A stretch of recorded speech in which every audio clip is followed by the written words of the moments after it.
Listeners, readers, welcome to the Foxed Page, where we dive deep into the very best books. You'll come away with a richer understanding of the text at hand, all while learning to read everything a little better. I'm Kimberly Ford, one-time adjunct professor at Berkeley, best-selling author, and PhD in literature. I will be the first to admit that having dedicated much of my life to the study of very intense and very challenging literature sometimes makes me a bit of a snob. However, I have found over the years that a lot of enjoyment is to come from writing that is, in fact, much more plot driven. As long as someone is writing well, if there is a really exciting beach read or a good thriller, I'm actually more a fan of the beach read and more a fan of the romantic comedy kind of thing than the thriller. But I really had to pick up The God of the Woods. I'm very excited to talk about it. We're beginning of August. I was at a point where I really wanted to be just caught up in something that was going to be engrossing and exciting. And The God of the Woods 100% was that. It's very important to note up front that we will not have any spoilers today. Obviously, with a thriller, it would not be great if I went ahead and told you how the thing ended. And the beautiful thing about this book is there's plenty to say about the structure, about the way she builds tension, about the prose. There's plenty to say without spoiling anything for you. So for those of you who like an agenda, here's what we're up to today. We will talk about why I think we should be reading this book. We'll do the briefest of biographies about Liz Moore. Then we'll dive in, look at the cover art, the title, and the opening of the novel, which is actually really excellent. We're then going to talk briefly about Transcendentalism. Then we'll move on and talk about structure. We'll talk about intrigue and the many ways that Liz Moore is a master of intrigue. And then we're going to dive into a little section that I call exceptions proving the rule. So much of this novel is so well done, and Liz Moore really, really can write well. So it was excellent because occasionally I would find something that would jump out at me as something that just wasn't reading well. And it made me realize how much of the novel is functioning at a very high level. We'll add on a couple of quibbles at that point, and then we're going to close with some really excellent examples of the prose and why I think that Liz Moore has really done a very good job here balancing, in fact, a very exciting plot-driven book with some very, very solid prose. So I just touched on the fact that this book has a lot to recommend it, namely the sort of thriller aspect of solving this crime that has happened, that together with really excellent prose. The other thing that for me was an enormous recommendation was the fact of the setting. So I am someone, I grew up in Northern California and spent every summer going to this crazy hippie camp way, way up in the Trinity Alps, up in the forest, really far up in the state. And it was a rural hippie camp, lots of skinny dipping, lots of just free to be you and me, lots of, unstructured time, lots of freedom. We would go for a month when I was little, but honestly, the only reason I could handle that was because my mother happened to be working with her best friend, who was my second mother. So I had both of my mothers there. They were working in the arts and crafts room. So I had essentially my whole entire family with me at the summer camp. So the 4 weeks would just fly by. So I've always been really interested in the idea of the East Coast summer camp. The idea of going away to summer camp for 6 weeks or 8 weeks or whatever these kids do on the East Coast was always so crazy to me. And then, some people would be water skiing at their summer camp, or they would have cabins. We didn't even sleep in cabins. We were sleeping just out in the air. So all of these things made me very intrigued. So I loved the idea of digging in to what felt both sort of familiar, just summer camp in general, but also radically different from what I had grown up with. In a slightly broader way, I think this is a book that really has a lot of nostalgia for people. I think everyone has some thoughts about summer camp, even if you didn't do a sleepaway summer camp. It's an intriguing place to set a novel like this one. The other thing I will mention is there is that writing adage that I find myself repeating a lot recently, which is that it's a very good idea to get a bunch of people in a confined space and put pressure on them. And certainly this is that. We know that something is going to happen during the course of one summer. We know that virtually everything is going to happen, within the environs of this camp. So there is an enormous amount of pressure that is put on people within a physical constraint and a temporal constraint. So this is a very good recipe with a bit of nostalgia, but certainly with an individual stamp, what with this family of the Van Laars and the specifics of self-reliance and Camp Emerson. So it's both familiar and a little different in a way that I think is really affecting. Which is an excellent segue into our brief bio about Liz Moore. She is someone who grew up in Massachusetts, but from what I can tell in the acknowledgments, also spent quite a bit of time in the Adirondacks. I don't know if that was with family or friends, but these are woods that she knows well. Maybe summer camp. That would make sense. She was a musician for a while, this is according to Wikipedia, in New York City, and then wrote a first novel that had something to do with being a musician, and that sort of set her off on the trajectory of being a fiction writer. This is her fifth novel, and she got kind of a small but like well thought of prize in Rome by the American Academy, I think, in Rome, and then another one in Ireland. So she's someone whose writing has been recognized. Certainly, The God of the Woods is really her breakout, as far as I can tell. And I think for very good reason. I do think she's a very, very solid writer. She now lives in Philadelphia with her husband and two children, and in fact teaches creative writing at Temple. So before we dive into the book and begin looking at the cover art, the title, and the opening paragraphs, I want to just talk briefly about Transcendentalism. So this is interesting for me because right now, I feel like as Americans, some of us are having a pretty good reckoning in terms of all of this American exceptionalism and all of this individualism. And a lot of what I was taught in school as like these, laudable characteristics that I have, for the past couple of decades actually been rethinking. My sense is that we need more cooperation, we need more collaboration, we need more of supporting one another, and that the idea of self-reliance and the idea of independence and individualism is, it's very American, absolutely, but it is not something that I am a huge fan of. I'm all for nonconformism. That's great. I don't think people should be conformist, but the individualist thing has really worn a bit thin. It is, however, obviously like a very large deal in terms of American literature and sort of the shaping of the American persona. So Transcendentalism was a movement that happened in New England. I happen to be in New England right now, so in Massachusetts. So I'm enjoying the idea of this immersion. It's, the Adirondacks are where the book is set, but I like the idea of being in New England, the birthplace of Transcendentalism, which I'm now, in fact, a little critical of. So Ralph Waldo Emerson and Thoreau, what's his name? John David Thoreau? I don't know. I'll remember maybe in a minute. But Emerson and Thoreau were kind of the biggest thinkers of this transcendentalist movement. And again, it was very much about the individual. Thoreau's big book was Walden, the subtitle of which is Or Life in the Woods. That came out in 1854. And it was very much about being solitary and being in the woods and sort of rejecting society, which, that's fine. That's great. So first we have Ralph Waldo Emerson. The essay that Liz Moore is leaning into most heavily here is obviously self-reliance. So the camp's name is Camp Emerson. One of the main buildings is called Self-Reliance. And even if you knew nothing about the Transcendentalist movement, it would be very clear. Self-reliance is in fact very clear. There's lots of emphasis in this summer camp of a solo trip. They used to, the kids would be sent out with nothing and they had to survive in the woods by themselves. It then became, the survival trip where at least you are in a small group. I'm going to just reiterate, my summer camp was very much about, communing with each other and certainly communing in nature. But the idea of self-reliance and the idea of being able to survive alone is very much the emphasis here. And it was, in fact, very much the emphasis in the Transcendentalist movement. There are a few things I really do like about it. You're supposed to accept yourself. You're supposed to really rely on your own intuition. And in fact, with the character of Judy, we really have this idea of intuition and whether or not people should be trusting their own intuition. But I would not necessarily say that the Transcendentalist emphasis on individualism is something that I value a ton.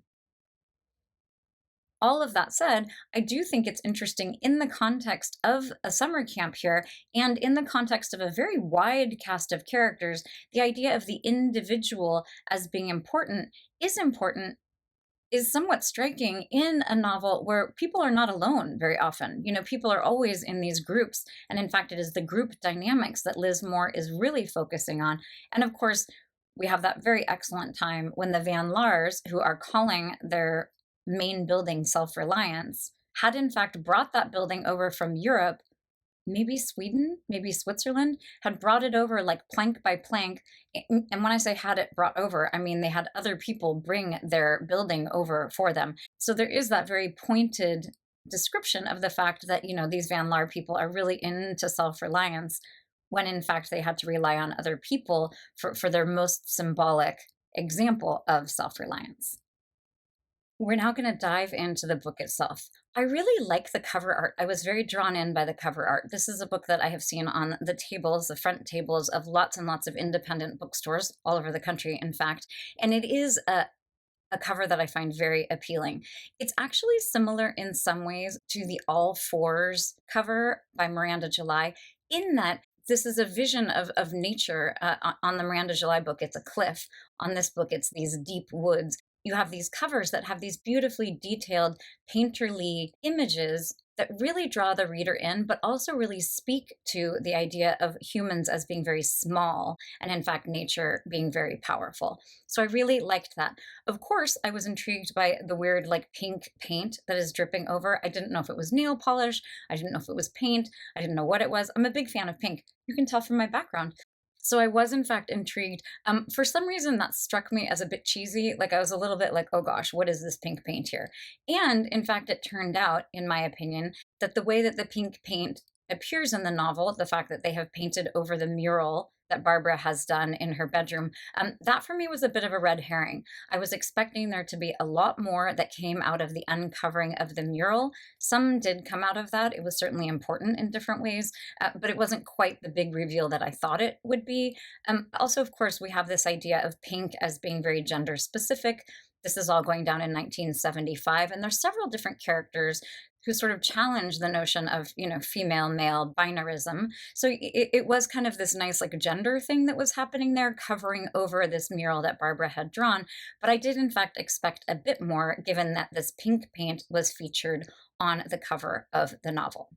I also liked the title. I found it intriguing at the beginning. It's obviously not, a Judeo-Christian God, because we're talking about the God. So when we think of the God, it's sort of like one God among many. So I like the idea of like the God of the woods. And I was intrigued with this idea of like, who is going to be the God of the woods?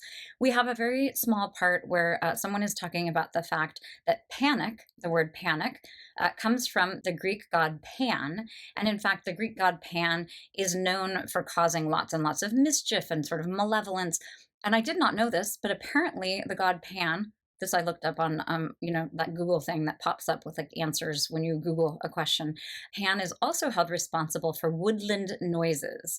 So I really like this idea of Pan, and I like the idea of panic as being sort of synonymous with the woods. So in the woods that Liz Moore is imagining, in fact, panic is sort of the thing that is ruling.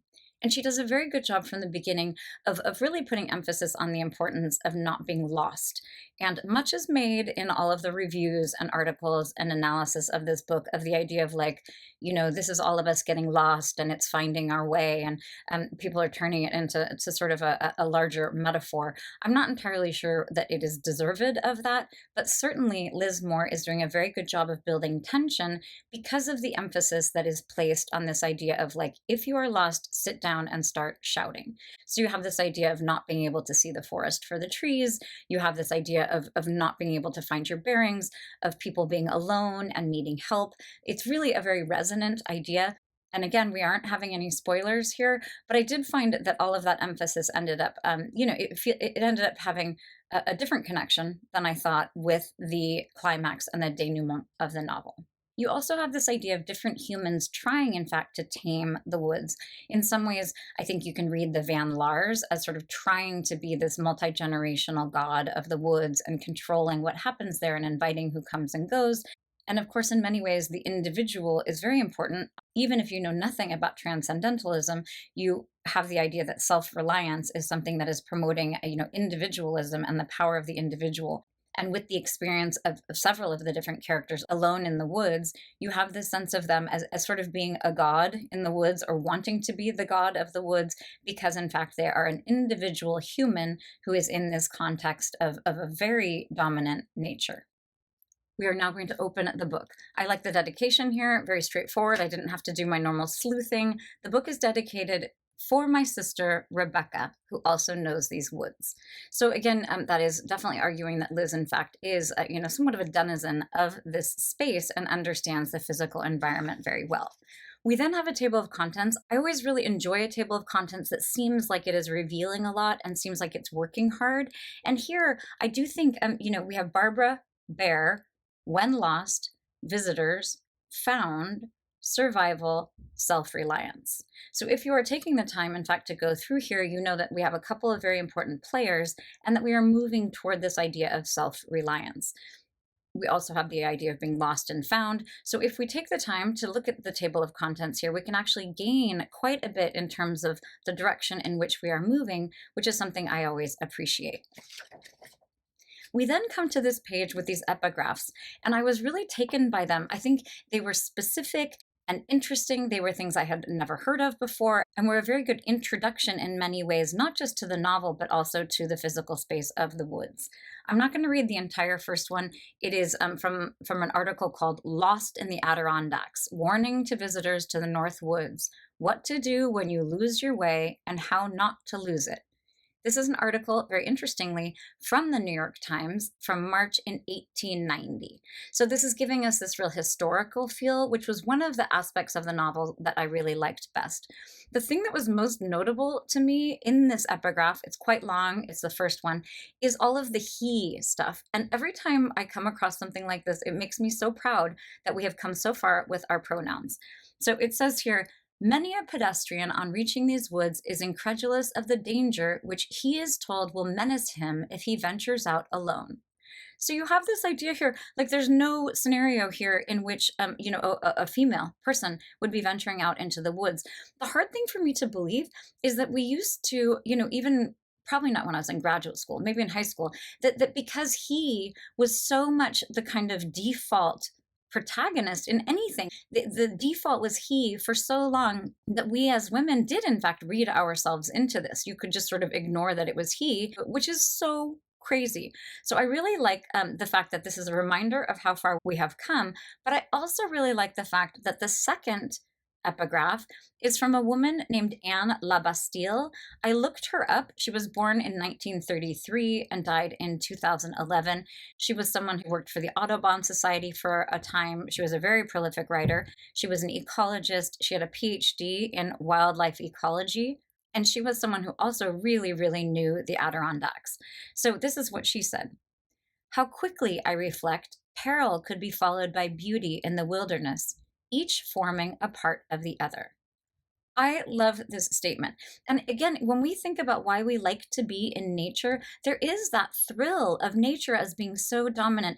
And it goes way, way back to the artistic tradition of the sublime. But this idea of the sublime, the idea of humans as being very small and as of nature being just this sort of very dominant, often very dangerous sort of force, I think it's a really great thing, especially in this moment of post-humanism, to recognize that in fact humans are very small and that nature is very powerful.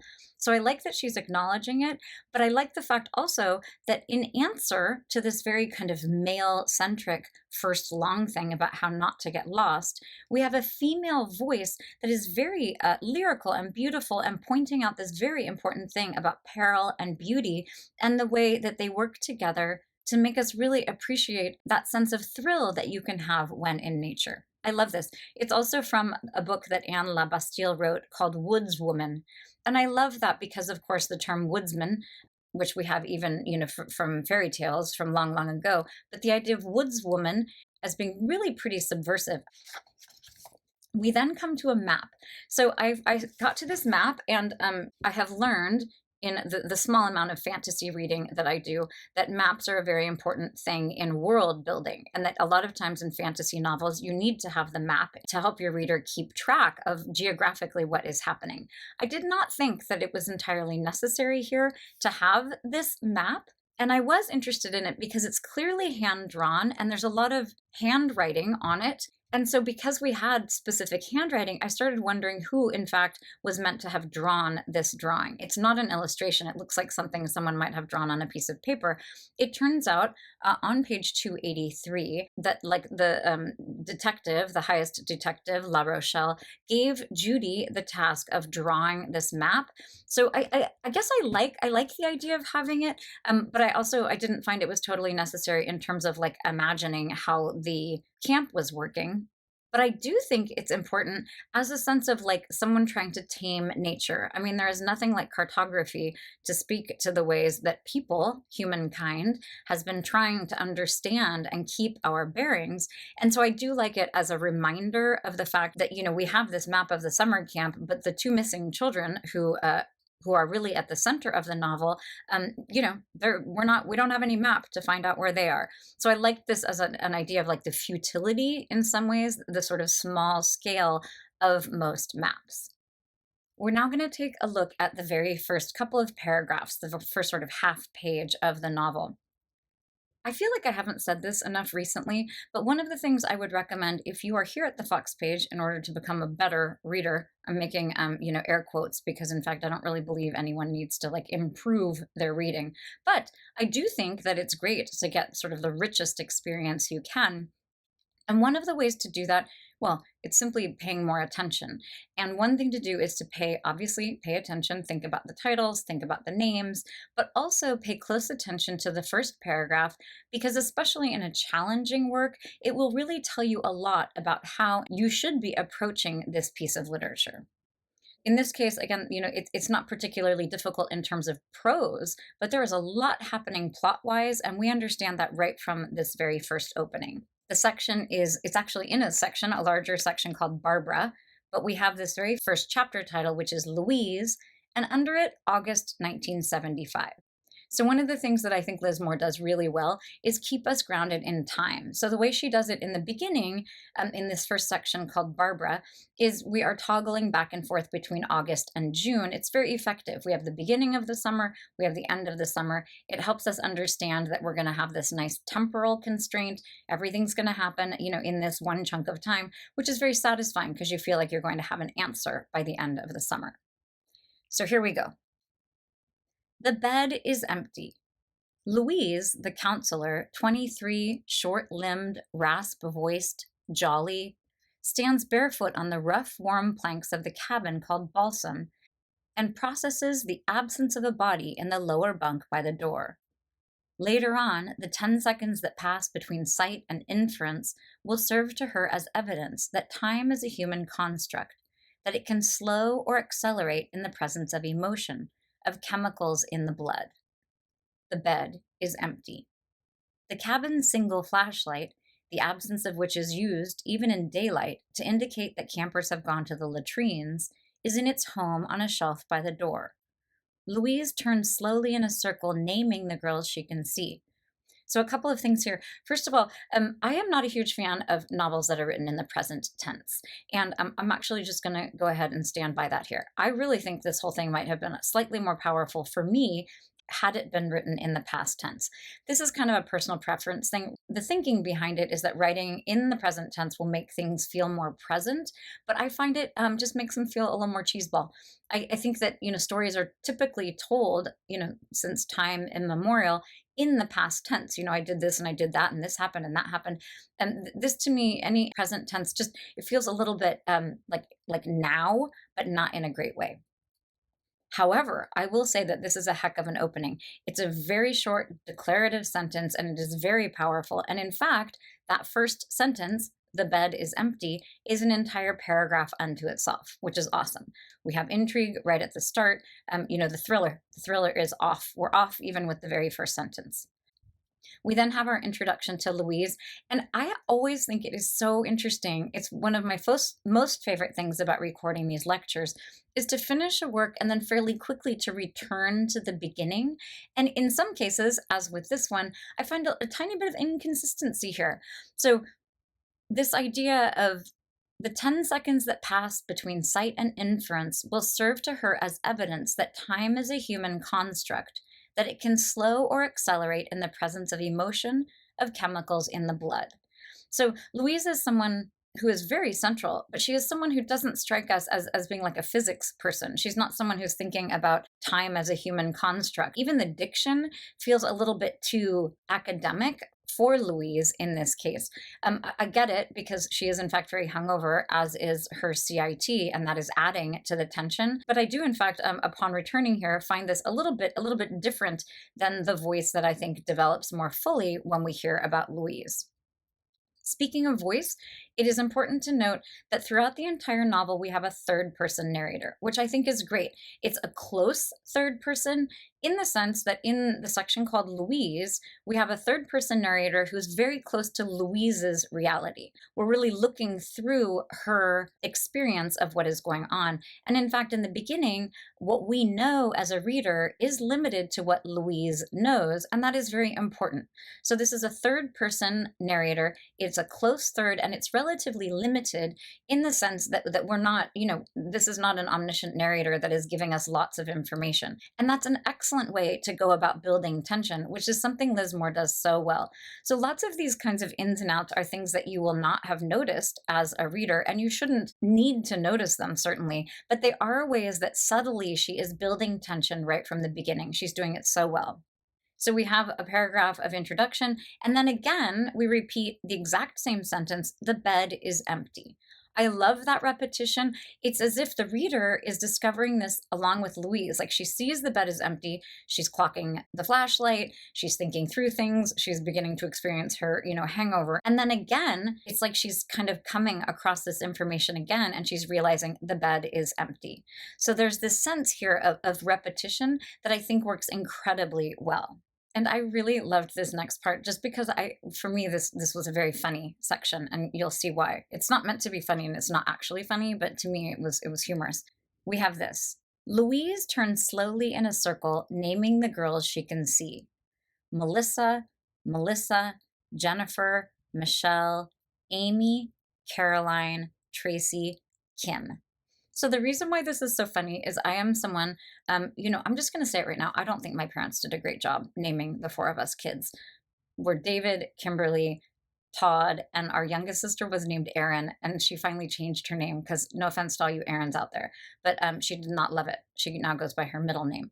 But I am of a generation where there are lots of like Wendy's and Laura's and a lot of Kimberly's. In fact, if I meet another Kimberly or hear of one, I can almost guarantee you that that person was born between like 67 and 72. So as she's naming these names, much like Melissa, for example, and Jennifer, these are names that very much to me sound like the late 60s, early 70s. And so I was waiting for Kimberly to pop up. And I loved it that it was the last name. Melissa, Jennifer, Michelle, Amy, Caroline, Tracy, Kim. I was waiting, and Liz Moore did not, in fact, disappoint. She goes on. 8 campers, 9 beds. She counts and counts again. At last, when she can no longer defer it, she lets one name bob to the surface of her mind. Barbara. The empty bed is Barbara's. So this actually gave me a little bit of pause. And at the time I was like, this is going to be a quibble I'm going to have to talk about later. And in fact, it didn't end up being that because Liz Moore is very good at her job.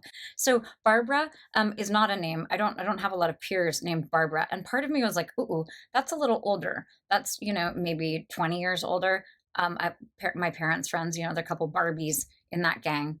And Barbara Streisand, of course. So in my mind, I was like, wait, Barbara is not striking me as a name that goes along with Melissa and Jennifer and Kimberly. But we do, in fact, find out later in the book that there is a reason. Barbara is named by a gentleman whose family in many ways seems like they are stuck in the past. But I also like the fact that we have here a third iteration of this idea of the bed is empty, the bed is empty, the empty bed is Barbara's. It's so good. I love that these are declarative sentences that are in their own standalone paragraphs. I love the cadence. I love the verbatim repetition that then shifts during its third iteration. I think the opening of this book is excellent. Now that we've taken a look at the opening of the book, I want to focus just very briefly on the structure and why I think it works so well. So I mentioned before, and we see this right on page 3, that in the section Barbara, we are toggling between August 1975 and June 1975. And that's a very sort of tried and true model where you have, the end of the summer and sort of the knowledge of the crime, and then you go back in time to sort of build up to whatever this incident is. In this case, the incident being Barbara being missing from the summer camp. But then on page 77, during the bear section, we have a pretty concrete shift to a kind of structure that seems kind of innovative to me and really interesting. I really liked it very much. Here, I'll show you. Those of you who are on the YouTube, you can see it right in front of you here. So we have the name here. In this case, it's Alice. This is the beginning of the bear section. And then we have this line of dates. We have 1950s, 1961, winter 1973, June 1975, July 1975, August 1975. I loved this. So I like the idea of the 1950s. We get the sense this is going to be an important decade for sort of the origins of these families. And then 1961, being a very specific year, is also in fact going to be very important. That is, of course, the year that Bear disappears. And then a succession of dates that are more contemporary. And I really like the fact what she does is puts the date in bold typeface to indicate where we are in time. I found this really helpful and interesting. The other thing that it serves to do, and this is more important, is it really helps build tension. So we know, that from the 1950s, there's enough story there that we are going to want to hear it. And we know, of course, that in June, July, and August of 75, important things are going down, but also in 1961 and in 1973. Honestly, my memory is so bad right now that I can't really remember what happens in winter of 1973. Seems like a big winter. I can't tell you what happened then. I'm not going to spoil it for you because I honestly just can't remember. I finished the book this morning and I still can't remember what that was about. The other thing that it does, which I want to touch on very briefly, is it allows for a shift in tone. And this was very important to me. So much of the book, it is set in 1975, but the way that the narrator is speaking and narrating things, it might as well have been someone in, 2024. We get a sense of this narrator and of the principal players in 1975 as being relatively contemporary. But then when we go back to the 1950s, in some ways, it felt to me like we were going even further back. There were times, of course, when we were touching on the grandparents of the Van Laars, but when we go back to the 50s, it felt so much further back. And I think one of the things Liz Moore is doing with that is touching on the idea of this Van Laar clan who have come from Europe and have maintained a very European-sounding last name, that they have not changed, that this is a very antiquated, very moneyed, very privileged, but very unchanging, inflexible, intolerant group of people. I want to look at one example of this kind of different tone because I think it is really very important in the way the novel functions. On page 78, and as I'm reading through, keep in mind, the idea of like the bed was empty, and then Louise and this kind of idea about, time expanding and contracting and the way that they're talking about hangovers and vomiting into potato chip bags. So you have all of that in the very beginning of the book. And then on page 77, fairly early on, we have this kind of tone that emerges. Now here they were, Alice and Delphine, awaiting a platform announcement at Grand Central. It was odd, actually, to be standing side by side like this. They had not spent so much time together since they were very small. Delphine was 5 years older and 5 inches taller than Alice. She played the piano brilliantly. She never seemed shy. She had an intellectual air about her and an interest in politics, two traits that made her stand out from the rest of the Ward family, whose main topics of conversation at the dinner table tended toward gossip. So we have a couple of words here that for me really stand out. In the beginning, even the idea of it was odd, that sounds a little bit old to my ear, but this idea of they hadn't spent as much time together since they were very small. So small, I think most people in the 21st century and even late 20th would have said little. When I was little is a more, sort of Americanized and less kind of European way. Since I was small, to me that sounds like very like Dickens or something. I like the idea of Delphine being 5 years older and 5 inches taller. That's the kind of prose that seems inventive and interesting and adds really beautiful texture for me. It seems smart. And then we have this: she played the piano brilliantly. So, even just playing the piano seems like a kind of an antiquated pursuit. But then the idea of it being played brilliantly, that again strikes me as somewhat European in tone and certainly somewhat old fashioned. And then the idea of an intellectual air about her. These are descriptions that for me sound like they could have been taken out of maybe a Jane Austen. I mean, not quite, and not quite Dickens. Like, this is, Liz Moore is not exactly Jane Austen, but we do have this sense here of a very sort of antiquated tone. So one of the reasons why this tone was important for me is I really do think the Van Laars are really very villainized. They come across for me as a bit flat in terms of characterization. I think most of you remember the concept of like a round character versus a flat character. The Van Laars, certainly all of the Peters, are just assholes. Like, they're just not good people. And in some ways, that kind of like just through and through, like not good, is not as interesting as a character that is more rounded. So, one of the things that for me makes it more palatable, that kind of one note element of the Van Laar family, is the fact that I sort of thought of them as these kind of gothic people. Because the prose is told in this different tone when we are talking about the older Van Laar generations, I have this idea of them as being like in Frankenstein or something. They're like, in that Belle Epoque era, at the end of the 19th century, even sort of 1890s, when we have Gothic literature. I have this kind of Gothic feel for them. And in that case, when you have things like Frankenstein and Dracula, the idea of having a villain that is just kind of a villain through and through makes more sense to me, and in fact, somehow made them more sympathetic. I still found them a little bit too one note, but certainly the tone was helpful. We're going to take a quick look now at the idea of how well Liz Moore builds tension right from the very start of the book. My very first impression of the book is like, oh my God, we're just having like an avalanche of all of these different elements that are all very, very tense. It was like we were building up like 17 different crises all at the beginning in like the first 20 pages. And I want to just tick through them very quickly because it did feel like a lot to me, but it never felt like too much. It just felt really intriguing. It is also a testament to her really good pacing. Pacing is simply, the speed and the manner in which an author is meting out information, and she is really front loading this with a lot of mysterious stuff that really draws the reader in from the jump. So right at the very beginning on page 3, we have these very ominous 3 sentences saying the bed is empty. We realize, in fact, the bed is Barbara's. So we have this sense right away of like, uh-oh, that is crisis number 1. There is a camper who is missing. Then we have this idea, and this actually ended up feeling maybe like a little bit of a red herring. We have this idea that time, which is this human construct, can be affected by chemicals in the blood. So part of me thought at the very beginning that maybe Louise is like some sort of drug addict, which she is not. Liz Moore makes much at the beginning of these people as drinking. I was like, oh my gosh, is she like, someone who's really suffering from some sort of substance use disorder? I wrote a little number 2 there as like a second instance of tension, but it is one, in fact, that does not develop into a much larger tension. On the next page, on page 4, we do have something that in fact develops into a larger crisis. The sentence reads this: but Louise knows that Barbara won't do any of those things. She senses, for reasons she can't quite articulate, that Barbara is gone. And then she underscores that a bit further in the same section. Of all the campers, Louise thinks, of all the campers to go missing.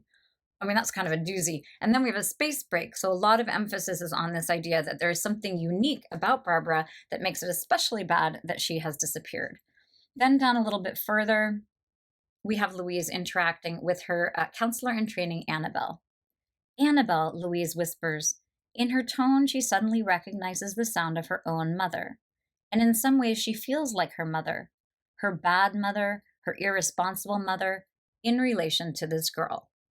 So as I'm reading this now, it sounds like, wow, we're really getting like a lot of information in a way that feels a bit like a cheat, but I did not feel cheated in the beginning. It's probably because I'm reading them without all of the interstitial tissue. But what I have noted here, not only is this the 4th instance of intrigue, but there's incredible economy here. She's also using my favorite punctuation mark, the M dash. But so we have this phrase, her bad mother, her irresponsible mother, that is in the M dash part. And it tells us so much. And in fact, at that point, I was like, I don't need Louise's whole backstory. I don't need to know what her mom was up to and why her mom was bad or irresponsible. It is enough at this point for me to know that she has an irresponsible mother, which is more specific, of course, than a bad mother. So there is real intrigue and economy here that's telling us that not only is Barbara missing, but in fact, we have a counselor who has an intriguing past with her mother. Then right away, we have this. Annabelle opens her eyes. She sits up and winces immediately. She meets Louise's gaze and her eyes widen. Her face becomes pale. I'm going to be sick, she says, too loudly. So all of a sudden, I'm like, okay, not only is a camper missing, and not only do we have some sort of chemical imbalance potentially in the blood of the counselor, but now the CIT is clearly, well, we don't quite know that she's hungover yet, but she's like violently ill and vomiting in the cabin with all of the campers, one of whom is missing. So this is instance number 5 of intrigue that I have noted. And then right across on page 5, I mean, we're only 5 pages in and we already have 5 separate things that we are thinking are going to develop into much larger issues. On page 5 in the middle, we have our 6th instance, which is this. It was Annabelle's turn to be on duty, and Annabelle apparently wasn't. So I love this. You're just like, oh my God, like there are no adults here. Like there's going to be all sorts of repercussions, not only for Louise, who is the main counselor, but in fact also for Annabelle. These are people who are really going to be squeezed, whether or not they are responsible for Barbara's disappearance. They were certainly not being responsible. So then we move on to our 7th instance of intrigue. This is on page 6. A different memory asserts itself instead. John Paul in the clearing as he windmilled his arms, first in her direction and then in Lee Towson's. John Paul with his rich kid approached to the fight, brandishing his fists as if he were entering a ring. Lee, wild and scrappy, still in his apron from dinner service. So suddenly now we have these two, men in their mid-20s who are essentially fighting over Louise, one of whom is very rich and one of whom is very poor. So one of the things that struck me about the book, this was a little bit like Long Island Compromise. Part of the kind of one-note villainy of the Van Laars and their ilk, all of their friends that come to the party, is that these people are really despicable because they have money. So I find this kind of, I absolutely understand it. In this era of like unprecedented wealth gap, absolutely we should be pillaring the ultra wealthy and we should be looking at all the ways in which they are failing us. But I would prefer a bit more subtlety and a bit more color and a bit more depth. I'd be very happy to go with something like Succession or White Lotus, or, where you have at least quite a bit of nuance to how terrible they are. In this case, the Van Laars, who are now Gothic in my memory, which makes it more acceptable for me, they are in fact a one note, and it is simply that they have money. So this setup between John Paul and Lee Towson is very indicative of this kind of class war that really is one of the major themes that Liz Moore is developing. Then right still on page 6, we have our 8th instance of intrigue. It says this: there will be trouble today.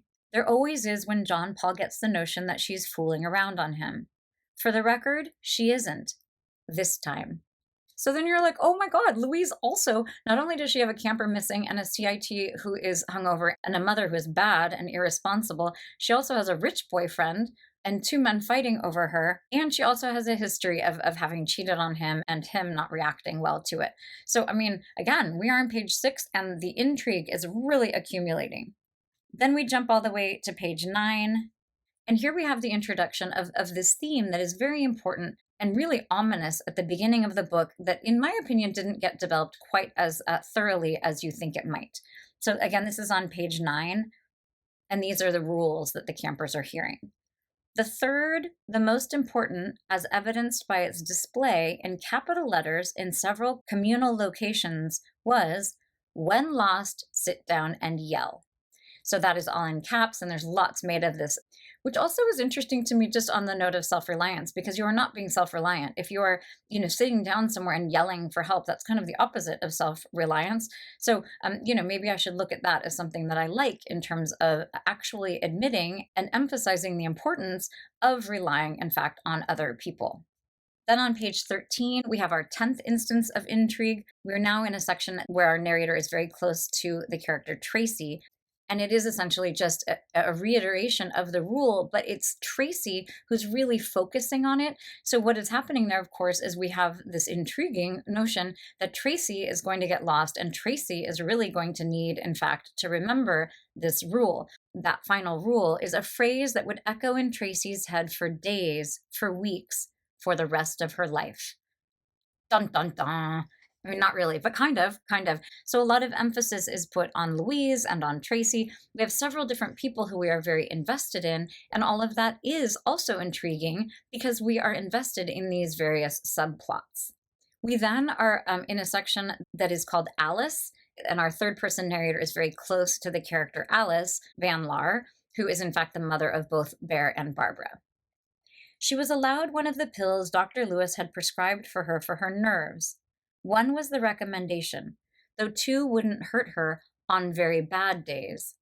By this, Dr. Lewis meant days when she was thinking too much about Bear. So we don't know who Bear is yet at this point, but this is clearly a woman who is not dealing well with something that happened to her child and something that in fact continues to plague her and to bring very bad days. So I'm going to finish there with those 11 instances of intrigue within the first 15 pages. And some of them are more fully developed than others, but I really think that Liz Moore has done this amazing job of really sucking the reader in with just this absolute avalanche of all of these different intriguing notions that the reader is really wanting to sort out in the course of the novel. I would argue, in fact, that this kind of accumulation, it continues. I mean, it's not quite this intense all the way through, but there is, intrigue after intrigue, and it continues, and there are many characters who are involved, and the pacing is very good. Again, this sort of meeting out of these intrigues. But I would argue, in fact, that perhaps there's a little bit too much intrigue, because, in fact, we end up sometimes with subplots that don't feel like they're particularly well developed, and we also have lots of red herrings.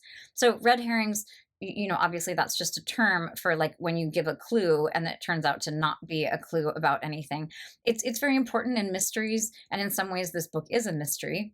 But it's also very important to not have too many of them and not to have them be, too well developed, because then the reader just ends up feeling manipulated. And in some ways, I did feel manipulated, but I also felt very consoled by the fact and very satisfied by the fact that the storylines that were developed very well. So we're going to look at a few cases where the exception proves the rule, a couple of places where I felt a little bit like Liz Moore wasn't doing her normal excellent writing and developing and structuring of the book. And it's really fascinating to me. It was so obvious when this kind of dissatisfying thing would pop up. And what was most satisfying about it is it made me realize, in fact, how well done the rest of the book is. So on page 125, this is a description of TJ right after Bear disappears.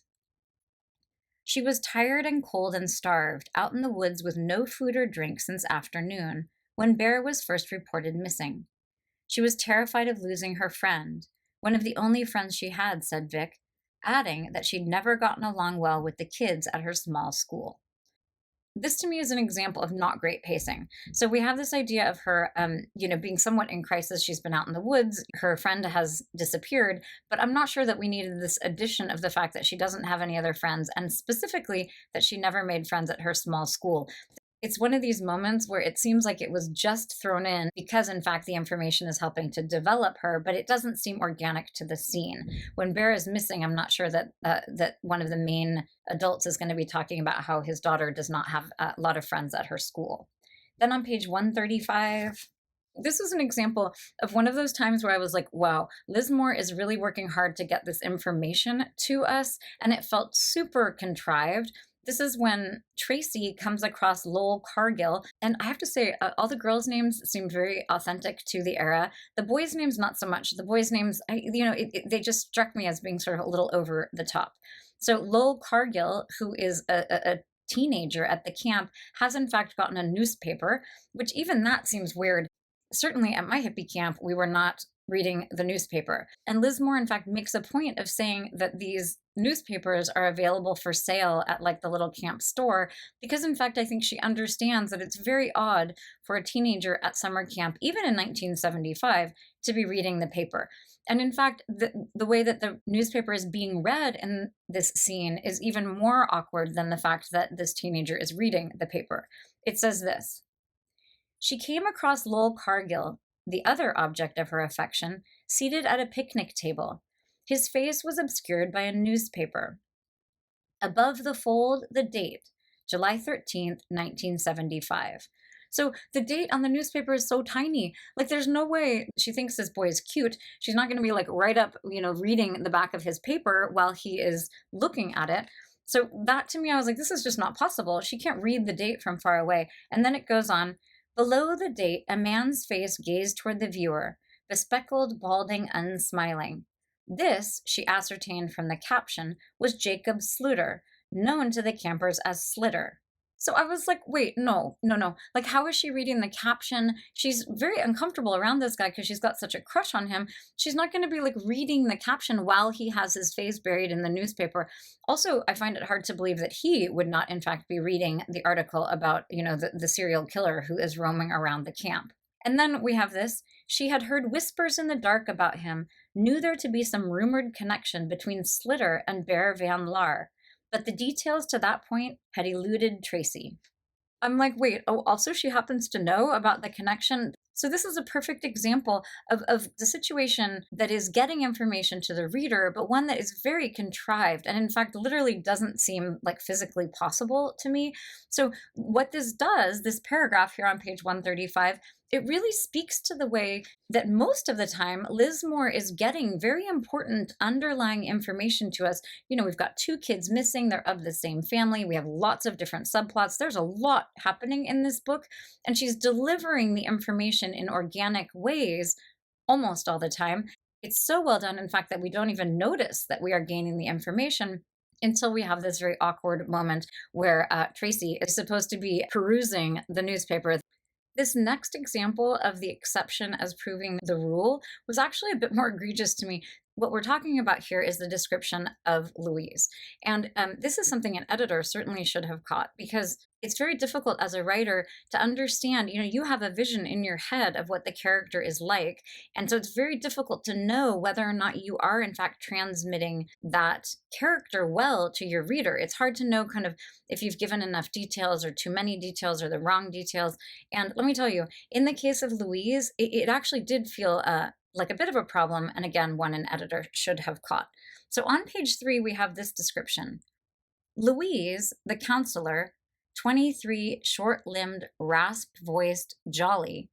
So someone who is short-limbed, it's such a specific thing. And it's not just someone who's small, it's someone who seems like very stocky. And then this idea of rasp-voiced, again, this is very specific, like kind of weirdly specific. And then the idea of jolly. So we have someone who's short-limbed, rasp-voiced, and jolly. So jolly seems totally different to me. There, it's like someone who's like bubbly and outgoing, but kind of in a folksy kind of way, like jolly old St. Nicholas. So we have this idea of a 23-year-old who is short-limbed, rasp-voiced, and jolly. So that is conjuring a very specific thing. Also someone who's named Louise. So I don't have very many people in my orbit who are my age who in the 70s had the name Louise. I can think of one, and she's actually so beautiful, and her name never quite fitted her to me. So the idea of Louise, it seems like not the name of like a very beautiful person in some ways. I don't even know why that is the case. And it certainly seems like an antiquated kind of name. So I had this very specific image of what Louise was all about. And in fact, because she is such a main character, this is a description that's at the very, very beginning of the book. It's the second sentence of the book. That physical description is very important. We're really focusing here at the beginning. And then we go another 43 pages before we have another physical description of her. And the problem here is the second physical description is totally at odds with this first one. We have this description of Louise. It was her unusual prettiness that set her apart, that shuttled her to a place of social notoriety without her consent, that caused a sort of unrest all around her that she generally wanted no part of. Couple things. First of all, it's like her prettiness, her unusual prettiness, that is not something that I got from short-limbed, rasp voice jolly. Nowhere in there does unusual prettiness come up. I mean, I may have missed something here, but the principal opening of the novel, the main description of the novel, was very clear. And this edition, in fact, was jarring for me. And so I had to sort of resituate Louise in my mind and, in some ways, kind of reevaluate the whole first 40 pages because, in fact, I wasn't picturing someone whose unusual prettiness was like a real leading characteristic for her. The other thing, people these days are using notoriety incorrectly. And I, as somewhat of a grammar snob, have really gotten to a place where I am accepting all sorts of, errors in the name of efficiency. So whenever people make errors, it's almost always because they are taking an exception to a rule and they're changing it so that it fits the rule. So the best example is relative pronouns like that and which and who and whom. People use those incorrectly all the time. Everybody just uses that or which. And that's fine with me now most of the time. In my mind, I always am just like thinking to myself, I'll sort of insert the proper relative pronoun, but I also am thinking like, wow, this person's being really efficient with their grammar right now. So this use of notoriety, which people are misusing these days, notoriety is if you're notorious for something, it's something bad. Like if you have notoriety, it's not just fame. People are using notoriety as if it's just like fame. It's not. Notoriety is something bad. Like you're notorious for something. It's like not a great thing. And in fact, Liz Moore seems like she's almost using it correctly here. Her unusual prettiness set her apart, shuttled her to a place of social notoriety without her consent. So I think she mainly here just means like visibility or reputation, but in fact it's uncomfortable for her. So maybe it's notoriety, but it's social notoriety. It's a little tricky. But those of you out there who are concerned about the proper definitions of things, you might want to rethink any use that you come up with for notoriety. We also have another description. This time it is Tracy's mom. This is on page 140, and this was such awkward description that I really made note of it here. And again, because it was so awkward, it made me realize the fact that most of the time Liz Moore has really great descriptions that feel organic and that you can easily imagine. So on page 140, this is Tracy's section. She suddenly found herself missing her mother, a track rat, an exercise rider, tomboyish and forthright, tall, with red hair and freckles like Tracy. She ate her food messily, hunched over her plate, and laughed loudly, and walked with her knees and elbows out, loose-limbed, jangling as she went, her gait reminding Tracy somehow of a marionette's. So the part of the problem here is in the very beginning, a track rat, an exercise rider. I had not remembered, in fact, that Tracy's parents met at the racetrack and that they were like horsey people.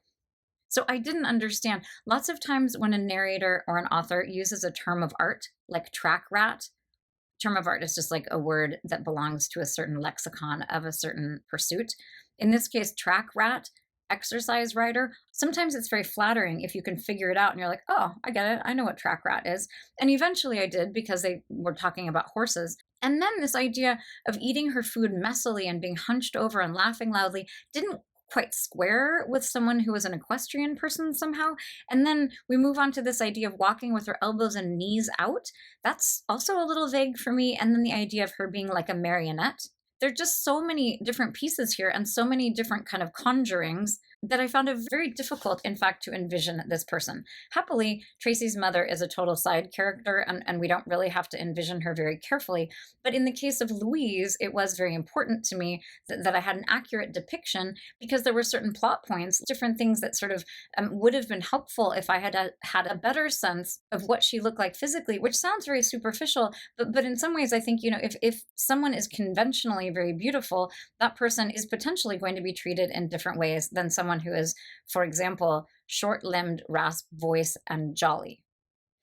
The last two examples we're going to look at the exception proving the rule are very quick. So these are times, both of them, when I found Liz Moore adding in like a whole sub-strain, a whole subplot that I really didn't think was necessary. So this is a good example of Liz Moore adding in a whole subplot that I felt needed to be more developed and that either wasn't. I was sort of wondering if we were going to really go down this path. So this is the idea of Louise worrying about her younger brother, Jesse. They're talking on the telephone. Jesse, are you all right? Louise, says Jesse, Mom's sick. What kind of sick? Louise asks. She's in bed. Is she awake? Louise says. Is she breathing? Jessie? So then we go on and on. This is like this very dire moment. And I was like, oh my God, now, poor Louise is also dealing, well, this is her bad, irresponsible mother. But we have this whole other idea introduced here about her younger brother and whether or not he's in peril. I understand that part of Liz Moore's job is to sort of put a lot of different potential subplots out there, but sometimes I felt like there were just too many. The last example we're looking at is on 287. This is another one of these subplots, and this one's actually relatively well developed. This has to do with Jeannie Stoddard, who is the daughter of a man who dies right after Bear's disappearance. It turns out Jeannie Stoddard, whose father was really treated very, very badly by the Van Laar family, turns out that Jeannie is working for them. And this seems suspicious. Part of you is like, why is she working for them? And I think that Liz Moore knows, in fact, that that is suspicious because she has a whole section of essentially Jeannie Stoddard as mentioning why, in fact, she's working for them. This is Judy interviewing her. What made you take this job?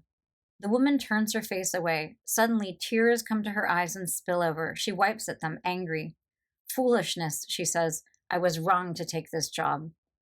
Part of me was like, dude, like, this is too much. It's too much. It's too coincidental. It feels like it's happening only because it needs to be happening in the story or because Liz Moore wants it to. It is not growing logically or organically out of all of the seeds that we have planted. I mean, at this point, we're at page 287. It feels a little bit late in the novel to be sort of developing and introducing this whole other rather contrived situation that the reader is seeing through a bit and also is understanding that this is probably not going to be super well developed. I'm not going to go too much into a couple of the other quibbles that I have because, in fact, I would spoil things if I did. But I'm going to say one of the quibbles, which is that Barbara, she's this girl who grew up in Albany and was spending a lot of time in the Adirondacks during the summer, and yet she's like a punk, and it's 1975. And when Liz Moore has her arrive at the camp and she's wearing, like the safety pins and the dog collar and the torn tights and the shorts, and everybody is sort of, intrigued by her. My sense was like, wait, what? 1975? Like that was not, I was still full disco in 1975. I was really invested in disco when I was like 9 years old in 1978, when I just was like dreaming about the day that I would be able to go to a disco. I had this much older friend tell me, in fact, that by the time I was 18 and old enough to go to the discos, that they would be dead. And I was just devastated. I was devastated. My dream of going to the disco was dashed. So I like to think that I was fairly well situated. I mean, 1975 was the beginning of the punk era. I mean, I'm not super well suited to the history of punk rock and roll, but I did find it very hard to believe that Barbara Van Laar, who lives with this rather eccentric, old school, gothic-ish family, was in fact such a punk. I also was trying to think in my mind of whether or not it was really important for her to have that element and to be into music and to have this mural that had all of these different bands and things happening. And my sense is that the music strain that runs through the book and the sort of punk rock strain that runs through the book was a bit thin and in fact not developed enough and also didn't really add much to the plot. So despite the quibbles and these exceptions that I was reading that really do in fact prove the rule, I wanted to end with a real celebration of how excellent the prose in this book is. So I'm going to read 5 different very short chunks of text that really do speak to the beautiful prose that Liz Moore is using as this kind of foundation for a book that is really taut and intriguing and well structured. On page 14, this is when we are first seeing Alice Van Laar. This is in June of 1975. The last of the parents were leaving. From the sunroom in the house at the top of the hill, Alice watched as their cars rolled by, wipers on, a slow parade. It's so beautiful. Wipers on, in fact, that it is raining. Those of you who have heard of the term pathetic fallacy, which is simply when like the weather is reflecting what's happening for the character, Alice is a very sad character. So the fact that it is raining outside, which is only very subtly indicated by these wipers going, that rain outside should clue you into the fact that Alice is a very sad person. And this idea of a slow parade, this is not a happy parade. This is a slow parade. So we're conjuring images here, and it's just this beautiful idea of Alice as being separated from everyone else. She's behind the window. She's watching, but she is not, in fact, involved. And what she's looking at are parents, but she herself does not identify right away as a parent for various different reasons. On page 29, this was an example not so much of beautiful prose, but of a very important concept that I think Liz Moore evokes so beautifully, again on 29. This is when Tracy is a little homesick and a little scared, and Louise is in fact consoling her. It's hard to remember, too, that Tracy's only 12 and Barbara's only 13. Lots of times these girls, to me, seemed more like 15, 16, or even 16, 17. 12 and 13 is young. But here, this is Tracy talking to Louise. Tracy speaks first. "We were telling stories," said the girl. There was a pathos in the phrasing. We, thought Louise, not they. A wistful bid for inclusion. So good. So Tracy is someone who is not fitting in with the other girls. And this idea of we were telling stories, it's so sad and so evocative. And I also really like the fact that the semantics here, this use of the first person plural here with we instead of I, that's really indicating all of this pathos. I just thought that was such a beautifully phrased couple of sentences, but also really pointing out, the wistful nature of we if someone is not in fact part of that group. On page 82, we have another example of this beautiful prose. This is when Delphine and Alice arrive at the camp. This is Delphine speaking. "What a journey," she said to him, happily stepping out of the car. "I thought we might never make it." All around them, the smell of sap in sun. Beyond that, fresh water, the lake. Peter smiled, hands in pockets, his gaze at their shoes. "I'm glad you're here," he said, and held out 2 hands for their suitcases, which the driver gladly relinquished. I just thought this was so beautiful. And in fact, it's very telling where Liz Moore is very deftly planting some seeds here that will become intriguing. But this idea of this middle chunk is really, I think, what stood out. All around them, the smell of sap in sun. Beyond that, fresh water, the lake. A lot of just the sounds of those sentences are really evoking the idea of sap and sun. It's a really great, very efficient, quick, but very evocative description of nature. Then we have this, which is really, I think, beautifully speaking not only to the experience, the very intense experience that Alice Van Laar is having as a mother, because she does not get along very well with Peter, but this is something that is really relatable, and it's very important to include this kind of moment, this kind of very relatable, somewhat universal moment, in order to allow your readers to really feel connected to your characters. And in this case, not only does she succeed in making the reader feel connected, but in fact, it's also revealing a lot about Alice. Okay, this is page 90, and these are in the weeks after Bear is born, and she is spending a lot of time with him. How many hours did she spend watching him? The silk of his hair, the weight of him on her chest, as she dozed in the bedroom of the Albany house or in the sunroom of Self-Reliance, the warm, fragile weight of her son.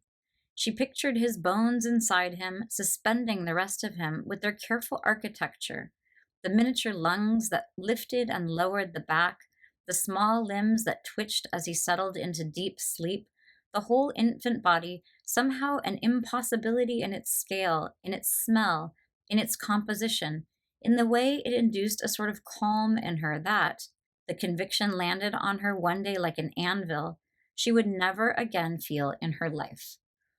So gosh, this is such a good place to end because it's such a beautiful passage. I really like the fact that, yes, this is building intrigue and suspense in many ways. It's the end of a chapter, so it's a little bit of a cliffhanger. Lots of cliffhangers in this book. She's very good at that. But it also is going against the idea of self-reliance. You have this very close relationship between mother and infant, but you have this sense of bodies as being sort of melded together in a very like non-individualistic kind of way. And you also have this sense of the fragility of the human, which I think also kind of flies in the face of a lot of what the Transcendentalists are up to. So I'm really coming down hard on Transcendentalism, and I think for some good reasons, but I also am really, really happy that I've had the chance today to dig into The God of the Woods by Liz Moore. So thank you so much for tuning in. Happy reading.